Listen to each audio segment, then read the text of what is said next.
Well, of all the people I have to follow Tim Kaine. But Tim, I'm very grateful because your stories about Stewart lopped off the first third of what I was going to say. So now you really get my gift to you, which is trying to understand the power and the joy and the fierceness and the stubbornness and the heart that was Stewart Gamage. She was my best friend. I miss her every day. Every decision I make, but whether I'm talking to President Sirleaf or Secretary Clinton, like we talked about last night, whether I'm fighting with other members of my delegation, I never fight with Tim. I always try to summon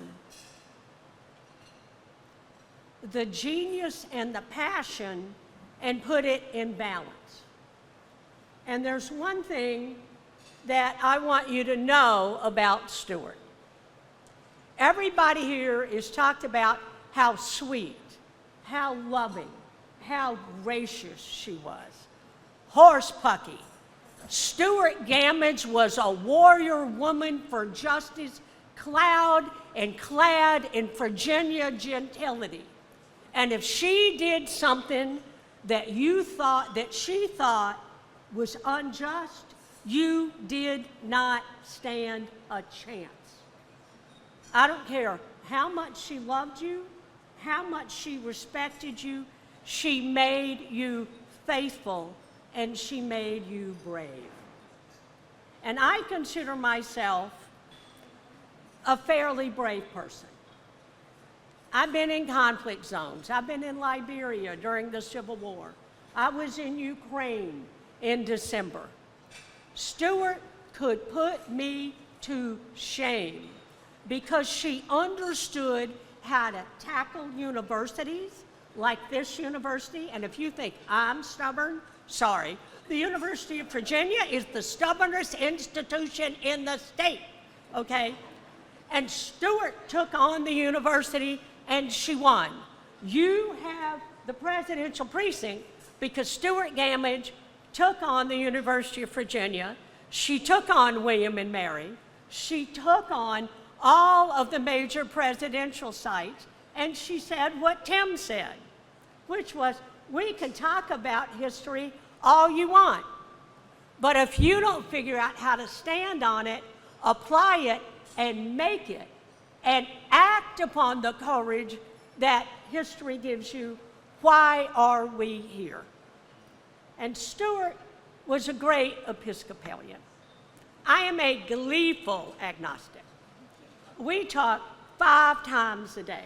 Tim, she'd call me at 6 o'clock in the morning, and when I would be on my exercise bike at 10 o'clock, Stewart would call me and she would rant from 10 until 10:30. And then I would say, okay, is it my turn? Are you gonna wait until I'm so out of breath I can't go back and respond? But she always had a solution. And her solutions came from her genius of understanding how to be true to herself when she worked within institutions, like Morven, when she fought unsuccessfully to turn Morven into our dream for a Camp David for women. I'm still putting it out there. I still want to make it happen. The world needs it, okay? But then at the same time, out of Morven came the Presidential Precinct, right, Rebecca?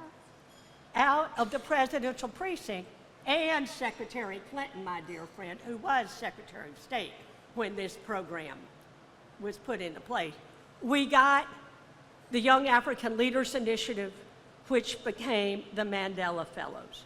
So she understood how to move institutions, but she also had a greatness of spirit that was indomitable. I want to give you 2 examples. There was a young Mandela Fellow, I think it was 5 or 6 years ago from Uganda. And we had done all this work together on how he was going to build a school in Uganda. And so he emailed Stewart. And Stewart says, I'm coming. So Stewart calls me and she says, okay, I got to get to Uganda. What's the best way to get to Uganda? You know, so we plot it out, we do all this. Okay, the airlines being the airlines, she gets to her point, she gets to Jakarta. Don't ask me how the airline ended up in Jakarta. The plane broke down. They lost her luggage. She didn't have a visa for Jakarta to get out on the plane to go to Uganda because she was supposed to land in a different country. So we had to figure out how to do that. By the time she gets to Uganda, she's 6 days late. The young man who's supposed to meet her is not there because he doesn't think Stewart's coming. Stewart lands in Uganda, finds her own way out of the airport into the bush with the clothes that she had on 6.5 days early because she was saving all her money to spend in Uganda on getting school supplies for the kids. She was in Uganda for 2 weeks. She sent me pictures of building the school. She stayed in touch with the kids, and she came back and she threw her heart and soul into the precinct.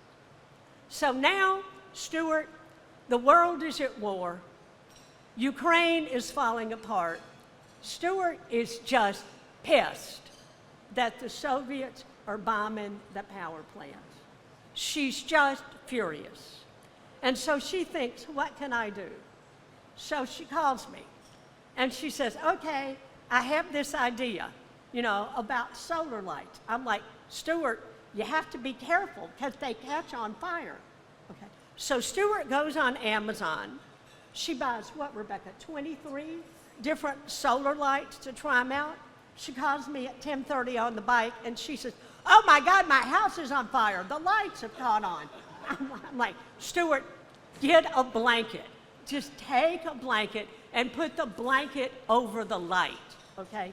Long story short, 2 weeks after that, Stewart, who had put her personal retirement money up to guarantee buying 15,000 lights, arranged to have 15,000 lights and 25 rehab ambulances delivered to Uganda and taken to war zones.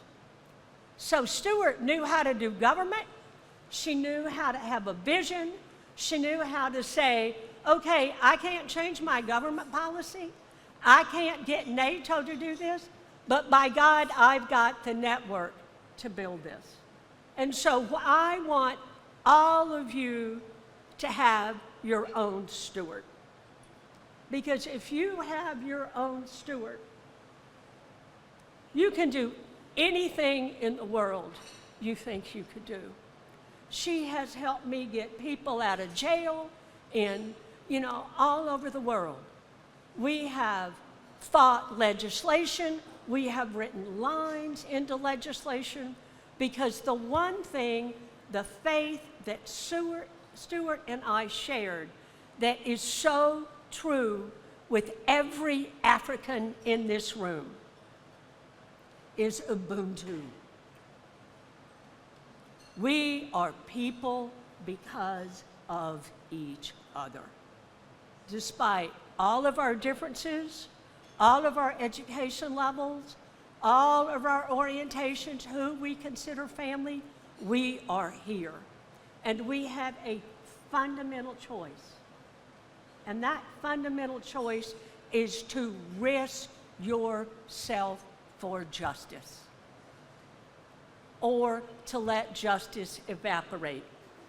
And last night, I know I'm going over choice, but I'm claiming 30 seconds. Okay, last night, the fellows and I were talking about what we would die for. You know, what were the things that were nearest and dearest to us? The values, the dreams, the people in our lives. And we came to the conclusion, all of us, and tell me if you think I'm wrong, guys, okay? But we came to the conclusion that people who give their lives with all they have died for us. And Stewart Gamage held nothing back, nothing back. And she did it so that we could be who we are. So when we say you were here because of Stewart, we are here because of a woman who had the grace of a gazelle, who had the power of a tornado, who was as strong as a lion and never turned her back. And so I hope that when you go home, the relationships that you build here give you your own Stewart, because that was what she would want. Thank you all very much. So you got it? I'll hold it while you. So I took Stewart's seat on the precinct board, probably to the dismay of some of the people on the board, the more they get to know me. But because I do have a lot of Stewart in me, but without that grace. And the board at the last meeting passed this resolution to honor Stewart, which Sarah is now going to read. Rebecca, come on. Go ahead. The words of this written resolution of the Presidential Precinct Board of Directors are also in your program, so you may follow along. Whereas Stewart H. Gamage maintained a steadfast commitment to engaging and inspiring emerging leaders here in the Commonwealth of Virginia and around the world. Whereas Ms. Gamage was an unmatched advocate for the work and mission of the Presidential Precinct even before its inception as a 501c3 nonprofit organization. She went on to serve faithfully as a director on this Presidential Precinct Board for more than 10 years. Whereas Ms. Gamage was the founder of S. Hamilton Consulting, which specializes in strategic positioning and issues management focused on women's leadership, social justice, and racial reconciliation. Whereas Ms. Gamage worked unceasingly to the benefit of her state and local government, serving as program director of the University of Virginia's Morven and vice president for public affairs at William and Mary, with responsibility for federal and state government relations, public affairs, and economic development. Whereas in her tenure at Morven Farm and the Presidential Precinct, Ms. Gamage welcomed thousands of international visitors as if members of her own family. These individuals continue to serve their communities in her beloved memory. Whereas Ms. Gamage, while serving in each of the aforementioned roles, used her incredible network of champions in government, corporate, and academic sectors to improve the lives of people around her, including, but not limited to, alumni of the Presidential Precinct. Resolved, the members of the Presidential Precinct's Board of Directors wish to honor Stewart's foundational vision and service to this organization and to our alumni around the world. Resolved further, our hearts are with Stewart's family as they grieve her loss and continue her great work in Charlottesville, Williamsburg, and beyond. Rebecca.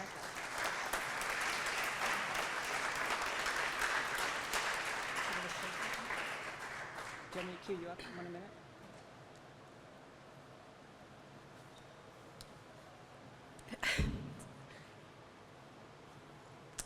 It was the gift of my life to be mentored by Stewart. And I'm so grateful for the chance to meet all of the fellows over the years. It's been the highlight of my career. Stewart knew what this program meant to America and to the University of Virginia. And I just know that the opportunity that I had to be mentored by somebody like Stewart, who was incorruptible, who always saw the whole football field, no matter the crisis, who had the strongest moral code of any leader that I'd ever met. It's the privilege of my life, and to work with the Presidential Precinct, and I'm just grateful to be here, and thanks to these strong women who have supported me through this tough time of missing Stewart.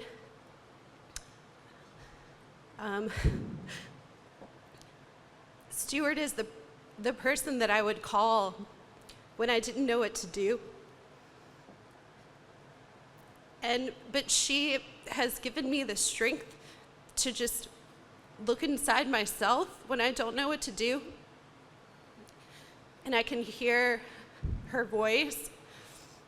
And I have this amazing network of leaders, thanks to Stewart, to turn to.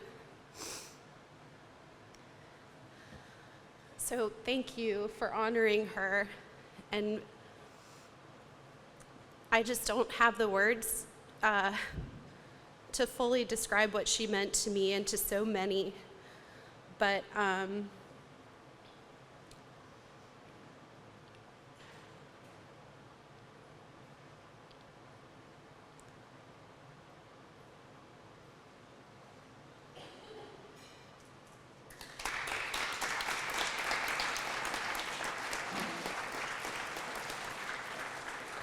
She gave us you, Rebecca.